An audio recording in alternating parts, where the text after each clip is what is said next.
Baik, Assalamualaikum warahmatullahi wabarakatuh. Salam. Salam. Kami mahasiswa Fakultas Hukum Universitas Pamulang. Saya Yudas Trius Guta. Saya Markus Lekam. Saya yang mati Zai. Ya, kami dari kelompok 1. Kami akan membahas tugas mata kuliah filsafat hukum tentang mazhab-mazhab dalam filsafat hukum. Dalam hal ini mazhab positivisme. Untuk mempersingkat waktu, langsung saja kita masuk ke pembahasannya. Oke, Saudara Yudas, ada yang mau ditanyakan atau didiskusikan? Ya, Oke, ada. silakan. Ini mengenai filsafat hukum. Oke. Itu bagaimana pandangan John Austin tentang mazhab positivisme dalam filsafat hukum itu seperti apa? Oh, iya. Ya. Pandangan John Austin Ya. tentang mazhab positivisme dalam filsafat hukum Ya. itu dibedakan menjadi dua bentuk. Ya. Itu yang pertama, hukum dari Tuhan untuk manusia atau depan laos, Ya. dan yang kedua adalah hukum yang dibuat oleh manusia atau ciptaan manusia itu sendiri. Ya. Untuk ciptaan manusia itu sendiri dibedakan ke dalam dua jenis. Ya, itu satu hukum dalam arti sebenarnya, Ya. yang dapat juga disebut adalah hukum positif. Ya. Yang sebagai contohnya adalah hukum yang dibuat oleh penguasa dalam bentuk undang-undang. Ya. Dan yang kedua adalah hukum yang tidak sebenarnya, yaitu hukum yang tidak memenuhi persyaratan sebagai hukum. Untuk contohnya adalah ketentuan-ketentuan yang dibuat oleh perkumpulan atau badan-badan dalam bidang keolahragaan mahasiswa. Ya. Jadi untuk kesimpulannya adalah hukum itu adalah perintah Ya. penguasa atau negara. Ya. Mungkin itu saja. Yang berikut aliran hukum murni. Aliran ini menolak menjadi hukum hanya sebagai alat pemerintah dalam negara-negara totaliter.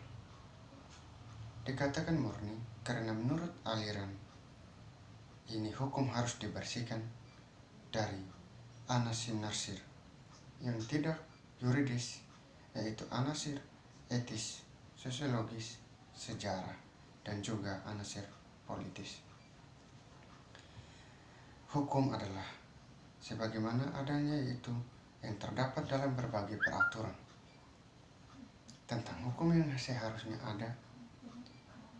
Ilmu hukum adalah normatif, artinya bersifat hipotesis dan lahir dari kemauan dan akal manusia.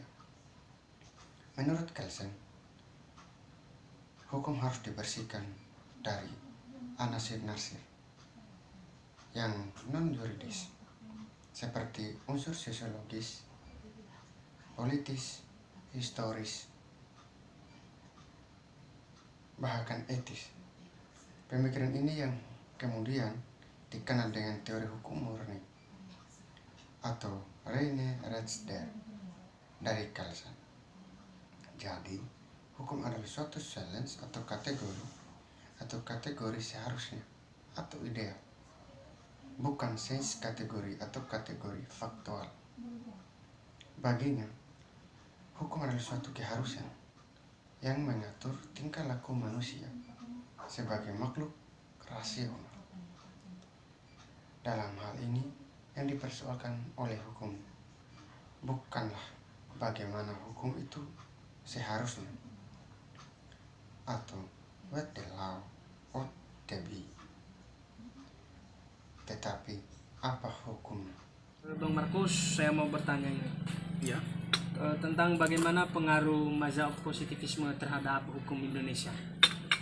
Ya, pengaruh masa positivisme. Nah, sebetulnya ya sangat berpengaruh ya masa positivisme itu terhadap hukum Indonesia. Mengapa? Ya karena kita tahu bahwa bangsa kita kan pernah dijajah oleh bangsa Belanda. Benar. Yang memang sistem hukumnya kan positivistik ya. Sistem hukumnya positivistik. Kita bisa lihat ya roh daripada positivistik itu misalnya di dalam KUHP tentang asas legalitas itu, bahwa hukum itu seseorang tidak dapat dipidana kalau belum ada aturannya gitu. Ya. Itu prinsip roh daripada asas legalitas. Tapi sebelum menjawab lebih dalam, kita coba lihat prinsip daripada positivisme itu, bahwa positivisme itu suatu sistem yang logis, tertutup dan tetap. Sistem positivisme adalah prinsipnya, esensinya bahwa hukum itu adalah perintah dari kekuasaan. Kemudian ada satu aliran lagi yang lebih tegas lagi, ekstrim lagi, yaitu aliran legisme, mengatakan bahwa hukum itu adalah undang-undang. Ya. Nah, itu prinsip-prinsipnya. Nah, hukum adalah sistem yang logis, tetap dan tertutup, artinya bahwa hukum enggak dirubah-rubah gitu. Hukum itu sesuatu tetap, sesuatu yang udah ada dan dijalankan aja gitu. Hukum itu sesuatu yang tertutup, artinya bahwa hukum itu enggak butuh intervensi itu dari hal-hal metafisik, hal-hal yang non hukum gitu. Misalnya moralitas, nilai-nilai itu sesuatu yang dinistapakan sesuatu yang ya yang nggak dianggap ya, sesuatu nggak ada makna, yang nggak penting gitu. Nah kemudian kita bisa lihat pengaruhnya ya dari sistem positifisme itu. Misalnya kita lihat prinsip-prinsip ini, kita hubungkan. Misalnya kita tahu bahwa dalam sistem hukum kita kan hukum itu dibuat oleh kekuasaan. Hukum itu ada bentuknya, ada formnya. Ya. Dibuat oleh kekuasaan, dalam hal ini pemerintah ya, parlemen. Nah itu pengaruh positivisme dari Augustine, bahwa hukum itu adalah dari kekuasaan, hukum itu adalah perintah, turun dari kekuasaan. Kemudian dari pemikiran paradigma Hans Kelsen, dari Hans Kelsen kita bisa lihat ada 3 hal di situ. Yang pertama, hukum itu kan berisi tentang hukum itu adalah ada 3 hal. Yang pertama hukum murni, yang kedua hukum ada teori Tiefenbau atau teori berjenjang, kemudian ada norma dasar. Nah 3 hal ini berpengaruh terhadap sistem hukum, di mana yang pertama hukum kita itu kan berjenjang ya. Dari teori berjenjang kita lihat bahwa hukum kita memang berjenjang gitu. Kita lihat dalam Undang-Undang Nomor 12 Tahun 2011 tentang pembentukan peraturan perundang-undangan. Ya, di sini kita bisa lihat ada jenjang undang-undang gitu ya. Undang-undang disusun secara hierarkis ya. Yang pertama misalnya ada undang-undang dasar gitu, kemudian ada MPR, dan kemudian sampai ke Perda ya, kalau nggak salah. Nah, itu kan prinsip dari positivisme itu, khususnya dari pemikiran Hans Kelsen. Kemudian yang kedua adalah tentang norma dasar ya, norma dasar. Ya, kita tahu bahwa hukum kita menjadikan konstitusi sebagai norma dasar, hukum dasar, hukum dari segala hukum yang menjadi dasar dari segala hukum. Nah itu pengaruh positivisme juga. Kemudian yang satu misalnya aliran murni ya, aliran hukum murni ini sebetulnya ya ini pengaruhnya negatif nantinya ya, dimana hukum itu dipisahkan, harus bebas dari norma-norma, dari nilai-nilai gitu. Nah ini kan nanti pengaruhnya sangat negatif Ya. mungkin itu kita bahas pada tema berikutnya gitu.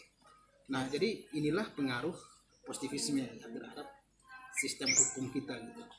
Hukum itu dibentuk, hukum itu berjenjang, kemudian hukum itu harus dipisahkan dari segala hal-hal yang non yuridis atau metafisik. Jadi ini pengaruh. Wah, sungguh luar biasa. Ini bisa membantu kita untuk buka wawasan. Terima kasih Bang Markus. Dan saya ini mau bertanya satu lagi Bang Markus, boleh? Silakan. Terus bagaimana kelebihan serta kelemahannya hukum positivisme terhadap Indonesia? Ya sebagaimana yang tadi dijelaskan pada prinsip-prinsip itu ya. Ya prinsip-prinsip itu menjadi jembatan untuk memahami bagaimana pengaruh, bagaimana kelebihan dalam sistem hukum. Ya. Kelemahan-kelebihan itu kan kita bisa lihat tentang sistem hukum kita. Sebetulnya hukum kita ini kan hukum living law ya, hukum benar, tidak tertulis. Sementara hukum positivisme itu kan sistemnya kan tertulis gitu ya. Karena apa? Karena berangkat dari secara bahasa, bahwa hukum itu dari bahasa Latin itu ponera, posui, positus. Hukum itu diletakkan. Diletakkan di mana? Diletakkan di dalam suatu form, diletakkan atau melalui suatu proses legislasi gitu, dalam undang-undang gitu. Dikatakan bahwa itu dilarang ya karena memang ada perintah larangan itu di dalam suatu undang-undang. Benar. Nah itu pengaruh, sehingga pengaruh positivismenya apa? Negatifnya apa? Kelebihannya, kita masuk ke kelebihannya. Kelebihannya adalah ya sebagai hukum yang diletakkan, maka penegakan hukum, para penegakan hukum itu nggak ribet gitu ya, nggak capek-capek atau nggak apa namanya, nggak sulit dalam penerapan hukum. Apakah ini sesuatu yang melanggar hukum atau tidak? Ya hakim tinggal lihat aja normanya apa gitu. Ya. Biasanya pembunuhan, nah, kita bisa lihat pembunuhannya apa, pembunuhan berencana kita tinggal lihat aja di dalam form itu, di dalam Benar. undang-undang itu, misalnya KUHP pembunuhan berencana pasal 32 ya kalau tidak salah itu. Tinggal lihat aja normanya, bagaimana unsur-unsurnya ketika peristiwa fakta ini sesuai dengan norma atau rumusan delik, tinggal lihat. Hakim tinggal memutuskan bersalah gitu. Benar. Jadi hakim nggak perlu kemudian melihat cari kalau apa namanya, kalau ribet atau kesulitan dalam mencari atau menerapkan pasal. Jadi itu yang pertama, hakim tidak kesulitan dalam menerapkan pasal. Itu yang pertama. Yang kemudian posisinya hukum itu juga mendorong ya lajunya kemajuan sektor fisik dan teknologi. Tapi Ya. sebetulnya ini berangkat dari positivisme juga ya, relevansi dengan alam masa positivisme, filsafat positivisme yang dimana bahwa menjadikan logika ya atau rasionalitas itu menjadi penting, menjadikan empirisme atau pengalaman itu menjadi penting. Ulang ya. Ini Pak, di sini kan tunjukan ini, saya terjebak di sini. Ya, itu kan masuk kelebihan itu. Kemudian kelebihan yang berikutnya adalah ya bagi masyarakat ya, bahwa kita bisa tahu ya hukum itu sesuatu tahu ya, kita bisa bersikap seperti apa, apakah sikap kita itu bertentangan dengan hukum atau tidak. Ya. Kita kan bisa langsung tahu dari Benar. mana, dari hukum itu kan, dari suatu norma itu, misalnya pencemaran nama baik, kita nggak melakukan pencemaran nama baik ya karena kita tahu bahwa di dalam teks undang-undang itu ada larangan tentang pencemaran nama baik. Nah itu kelebihan, demikian kelebihan yang bisa saya jelaskan. Ada lagi? Ini serta tentang Oke, kelemahannya. kelemahan ya, baik kelemahan. Ya. Nah sebetulnya kelemahan itu ya pengaruh ya, sebagaimana kita tahu bahwa sistem hukum kita yang adalah, kita kan berangkat dari sistem hukum yang living law ya, hukum adab gitu. Ya, Kan, benar. sementara hukum positivisme ini kan dari secara istilah saja bahwa dari Latin, bahwa positivisme itu dari bahasa Latin itu ponera posui positus, artinya apa, hukum itu sudah diletakkan. Hukum itu diletakkan di mana? Diletakkan dalam teks undang-undang gitu kan. Nah ini kan berbenturan ya, atau bertentangan secara ekstrem, sangat ekstrem gitu. Yang satu hukum itu ada bentuknya, ada formnya, yang satu hukum itu adalah berangkat dari kebiasaan gitu. Nah sehingga kelemahannya sangat dasar. Kelemahan misalnya apa namanya, dalam penegakan hukum misalnya, hakim selalu penegakan hukum, para penegak hukum selalu berparadigma positivistik, selalu melihat normanya gitu, bangunan hukumnya itu ada nggak. Kalau bangunan itu nggak ada atau norma itu nggak ada ya hakim nggak atau penegak hukum nggak apa namanya nggak merujuk begitu ya. Misalnya apa namanya, peristiwa Nenek Mina ya, yang di Takau atau apa tuh, yang di Banten kalau tidak salah. Nah itu kan positivistik gitu. Hakim sangat positivistik sehingga hakim kan melihat sebetulnya keadaan-keadaan yang menyertai apa gitu. Bagaimana aspek psikologinya, bagaimana aspek ekonominya, bagaimana aspek situasi yang dihadapi oleh Nenek Mina, itu tidak dipertimbangkan. Hakim melihat positivistik, artinya bahwa hukum itu ada norma dan norma itu telah dipenuhi oleh si pelaku gitu. Jadi nggak lihat moralitas itu apa gitu, nilai-nilai itu apa. Nah itulah salah satu kekurangan atau kelemahan. Kemudian hakim kita tidak apa namanya, tapi sebetulnya kelemahan ini bisa disembuhkan atau dipulihkan melalui Undang-Undang Nomor 8 Tahun 2009 tentang kekuasaan kehakiman ya. Pada pasal 10 itu tentang hakim tidak boleh menolak suatu perkara, hakim tidak boleh menolak suatu perkara yang diajukan kalau tidak salah itu. Tapi ada 3 prinsip yang dimunculkan di situ ya, bahwa yang pertama syaratnya itu kan hukum itu tidak ada atau hukum itu kurang jelas. Ya. Kalau hukum tidak ada, hakim boleh merujuk ya hukum ada Benar.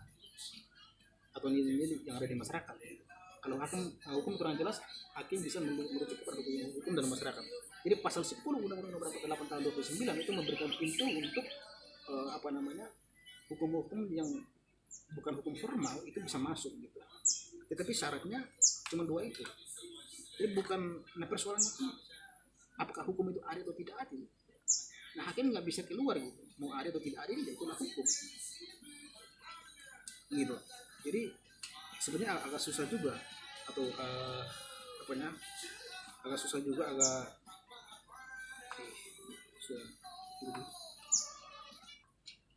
ya. Jadi itulah kelemahan dan kelebihan pengaruh positivisme hukum terhadap hukum Indonesia.